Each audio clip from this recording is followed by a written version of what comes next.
दोस्तों, क्रिकेट का जुनून अब हर किसी के सर पर चढ़कर बोल रहा है, लेकिन कभी कभी इस क्रिकेट में कुछ ऐसे ब्लंडर्स हो जाते हैं जिनके बाद हम सोचने पर मजबूर हो जाते हैं। कई बार तो बड़े एंटरटेनिंग होते हैं और कई बार हम सोचते हैं क्या ये होना जरूरी था। वैसे ही ब्लंडर को जन्म देता है एक ऐसा काम, टीम को सिलेक्ट करना और उस पर से प्लेयर्स को एडजस्ट करना सबसे मुश्किल काम है। लेकिन कौन ऐसा होगा भला जो एक बेहतरीन खिलाड़ी को बाहर कर जीतने वाले मैच को हरा दे। जिस मैच में खिलाना चाहिए था उसी टीम से बाहर कर दिया गया, सिर्फ इसलिए ताकि किसी बैट्समैन को बाहर न जाना पड़े। और फिर वही होना था जो दिल्ली डेविल्स का हाल हुआ। 3 फरवरी 2012 आईपीएल ऑक्शन, दिल्ली डेयरडेविल्स। गए साल के ऑक्शन में इसने सहवाग को छोड़कर बाकी सारे प्लेयर्स को फारिग कर दिया था और फिर सिर्फ बड़े बड़े नामों की एक टॉप हैवी टीम बनाई जो अपने वजन तले कुचली गई। ऐसा मालूम पड़ता था कि शायद वो अपनी गलतियों से सीख गए। ओपन ऑक्शन में सिर्फ महिला जयवर्धने ने डो ब्रेसवेल और एंड्रू रसेल को खरीदा और फिर केविन पीटरसन और रॉस टेलर को ट्रेडिंग विंडो में उठा लिया। इनके अलावा पिछले साल के डेविड वार्नर, उमेश यादव और मार्कल तो पहले से ही थे। तो सब मिलकर ऑन पेपर पर ये टीम इस साल स्ट्रॉन्गेस्ट बैटिंग लाइनअप मानी जा रही थी। और आईपीएल के शुरू होने पर ओपनर और कैप्टन सहवाग के 5 मैचों में लगातार अर्धशतक, जयवर्धने और वार्नर की हर दूसरे मैच में शानदार पारी और मार्कल और उमेश यादव का ऐसा तांडव जिसने उन्हें विकेट के स्टैंडिंग में रैंक 1 और रैंक 4 में लाकर खड़ा कर दिया। दिल्ली डेयरडेविल्स इतिहास में पहली बार पॉइंट टेबल के टॉप में थी। 6 बैट्समैन, एक ऑलराउंडर, 3 पेस बॉलर और एक स्पिनर। इस टेस्टेड लाइनअप ने पूरे आईपीएल को अपनी मुट्ठी में कर रखा था। अब बस देरी थी तो कप उठाने की। और फिर हुआ कुछ पहला क्वालिफायर जहां दिल्ली 18 रन से हार गई और यहां से शुरू हुई सारी समस्या। इस मैच में पहले पुणे के स्पिन फाइनली पिचेस पर दिल्ली ने अपना बॉलिंग लाइनअप चेंज करने से मना कर दिया। 3 तेज गेंदबाज, एक स्पिनर और एक ऑलराउंडर के रूप में Irfan Pathan. Complete flat pitch होने के बावजूद इस लाइनअप ने केकेआर के बैट्समैन का गला घोट कर रख दिया। स्कोर जैसे तैसे 163 तक पहुंचा और वो भी केवल यूसुफ पठान के लास्ट 3 ओवर की वजह से। दिल्ली मैनेजमेंट की आंखों में ये मैच वो सिर्फ और सिर्फ बैटिंग की वजह से हारे थे। यहां तक कि मैच के बाद सहवाग ने भी कहा था, हमारे सारे बॉलर्स ने शानदार प्रदर्शन किया था, बस हमारी बैटिंग जरा कम पड़ गई। यहां दूसरा लफड़ा, कैलिस की बॉल रोकने के चक्कर में इरफान पठान का हाथ कट गया और वो सेकंड क्वालिफायर से आउट हो गए थे। यानी 7th नंबर पोजीशन की ऑलराउंडर की जगह खाली थी। यानी बल्लेबाजी की गहराई और भी कम और इस स्थिति में उनका सामना होना था चेन्नई सुपर किंग्स से और वो भी उनके होम ग्राउंड पे चिदम्बरम स्टेडियम। स्पिनर की जन्नत। मैच शुरू होने से पहले सवाल बना स्पिनर्स या पेस बॉलर्स और इरफान पठान की जगह कौन लेगा। अब उनके लाइनअप में विश्वसनीय ऑलराउंडर के लिए विकल्प था सिर्फ एक एंड्रयू रसेल। पर आईपीएल के रूल के अनुसार टीम में एक समय सिर्फ 4 फॉरनर खेल सकते हैं। अब तक उनके लाइनअप में 4 फॉरनर पहले से मौजूद थे, डेविड वार्नर, महिला जयवर्धने, रॉस टेलर और मार्केल।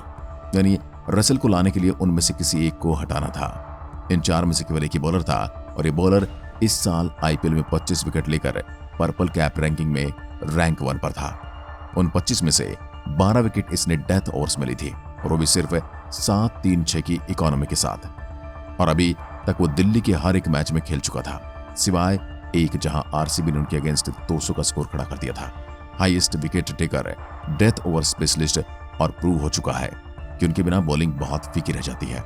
बाकी किसी को हटाए ना हटाए, एक करो या मरो, मैच में मार्कल को तो पक्का हटाने वाले नहीं है। यहाँ पर हमें माइंडसेट का महत्व दिखाई देता है, सिर्फ प्लेयर्स का माइंडसेट नहीं बल्कि मैनेजमेंट का भी। सीएसके के मैच के पहले उनके दिलो दिमाग में सिर्फ और सिर्फ आखिरी मैच की हार घूम रही थी और उससे मिली सीख बैटिंग कमजोर है, गेंदबाजी नहीं। इस सोच ने उन्हें कुछ और देखने से रोक दिया था।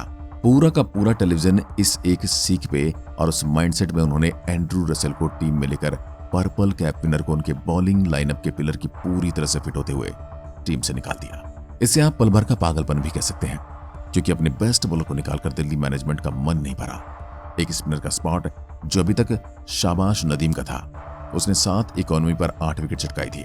अपने उसको हटाकर सन्नी गुप्ता को टीम में ले लिया। सन्नी गुप्ता इस प्ले ऑफ एलिमिनेशन मैच में सीएसके के खिलाफ डेब्यू करने वाले थे और फिर डेब्यू पर बॉलिंग की ओपनिंग उनके हाथ में। इस मैच के पहले दिल्ली वालों ने जोन सा भी ब्रांड पिया होगा, आप खुद सोचिए, क्योंकि 3 ओवर में डेब्यूटेंट ने 47 रन दे डाले।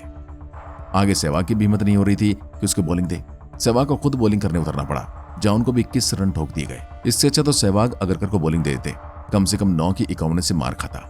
आपकी तरह 21 और 15 तो नहीं देता। सीएसके ने 20 ओवर में 222 का टारगेट सेट कर दिया, इस आईपीएल का सबसे ज्यादा स्कोर। और डेयरडेविल्स का मजाक करने का मूड अब तक गया नहीं था, इसलिए इस सीजन में पहली बार सहवाग ओपनिंग करने नहीं उतरे और उनकी जगह आए वार्नर, जिनने 3 रन बनाए और पैवेलियन लौट गए। और फिर आए सहवाग, जिन्होंने 1 रन बनाया और वो भी निकल लिए। डेयरडेविल्स की पूरी पारी 17 ओवर में खत्म। इस मैच के बाद दिल्ली डेयरडेविल्स फिर कभी प्लेऑफ तक नहीं पहुंची। हाँ, दिल्ली कैपिटल जरूर पहुंची, और वो भी 2019 में एक नई मैनेजमेंट के अंडर। कई बार दिमाग में ये ख्याल आता है, अगर ये ना होता तो क्या होता। भले ही वो फाइनल हार जाते, पर इस टीम का कॉन्फिडेंस तो शिखर पर होता। और फिर 2014 में डेविड वार्नर फॉर्म में आते, 2015 में आंड्रे रसेल एक डेडली ऑलराउंडर के रूप में उभरता। लेकिन इन अगर मगर के सवालों के सामने जिंदगी कोई मायने नहीं रखती। मायने होते तो सिर्फ उसके जो असल में हुआ था। और अंत में हुआ ये कि दिल्ली डेयरडेविल्स एलिमिनेशन मैच में उस सीजन के पर्पल कैप विजेता और अपनी टीम के सर्वश्रेष्ठ स्पिनर को टीम से बाहर रख देती है और अपने पैर पर कुल्हाड़ी मारने का काम कर लेती है। बैटिंग को बचाने के चक्कर में उन्होंने बॉलिंग का दांत उखाड़ कर रख दिया। अब पैर पर कुल्हाड़ी मारना तो हम समझ सकते हैं, लेकिन कुल्हाड़ी पर पैर मारना, इससे आप समझ सकते हैं। आज की वीडियो में बस इतना ही। अगर आप भी मानते हैं कि दिल्ली को आईपीएल की इतनी खराब टीम बनाने में उसके मैनेजमेंट का बहुत बड़ा हाथ है, तो कमेंट में लिखकर जरूर बताइएगा। एक बार फिर मिलते हैं, तब तक के लिए नमस्कार, धन्यवाद, जय हिंद, जय भारत।